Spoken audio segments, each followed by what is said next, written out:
to some health news now. With the start of the new year, many people are opting for dry January. That's when they take a break from drinking for a month. Last year in January, 25% of Americans took part in dry January.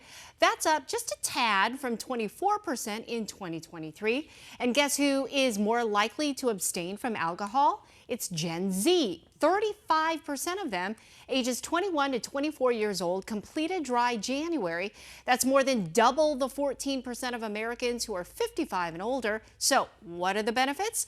Joining us once again is Dr. Natasha Bouillon with One Medical. Okay, so let's just get the record straight. Dry January, that means absolutely zero alcohol, not a drop, not cutting back, it's none. Correct. So dry January, it's the idea of not drinking any alcohol. There is a damp January. Oh. And that's where you reduce your amount of alcohol, and both do have benefits. Okay, so let's talk about the benefits, starting with the physical health benefits. Yeah, with physical health, the best benefit of dry January is weight loss. So we know that one glass of alcohol, wine or beer, has about 140 calories. And so when people do dry January, they will shave off pounds, which I know they love. Yeah. And then it also helps lower your cholesterol, lower your blood pressure.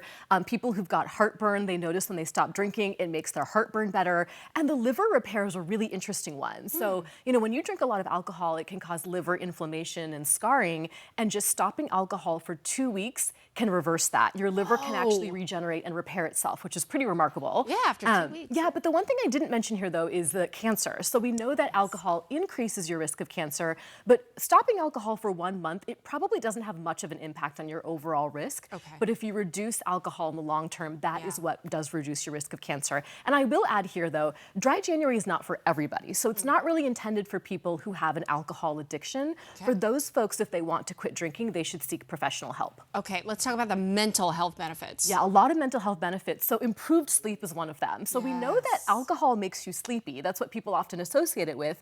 But it's really poor quality sleep, because alcohol does not lead to good REM sleep. And REM sleep is that refreshing, restorative sleep. And so when you cut out alcohol, you get better REM sleep. The other thing people say is they have much more energy. Studies have shown when people abstain from alcohol, they've got higher energy levels and they're able to focus and concentrate a bit more.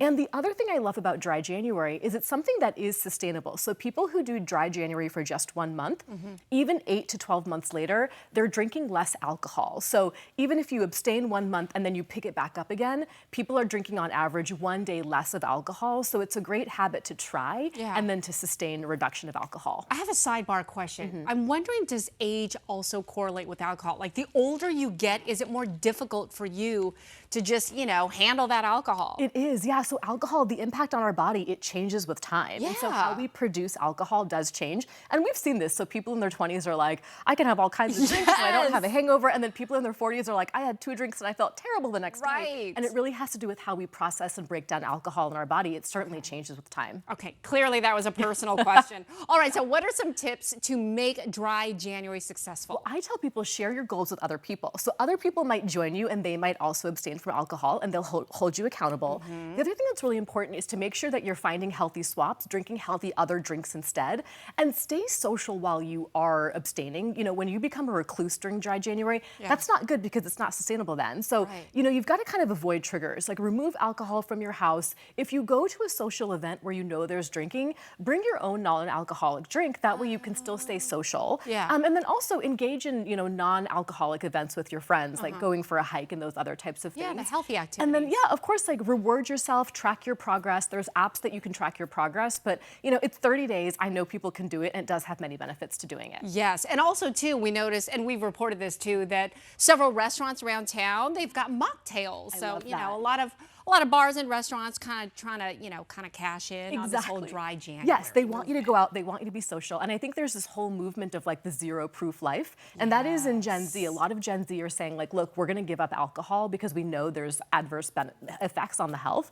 But we still want to be social. We still want to go out. We want to try other drinks that are fun and hip. And so I think zero proof is a good way to go. Okay, quick question. Why not dry the rest of the months? I know. I think dry January people do. It's because we indulge in December. Yeah. So December is all about like going out and eating and drinking and spending lots of money. And so people say it's a reset in overcorrecting. New year. But you know, you can do dry February, March, April, whatever you want, and you know, people would be supportive of that. All right, sounds good. Cheers to that, or maybe, you know, to a mocktail. Cheers, mocktail.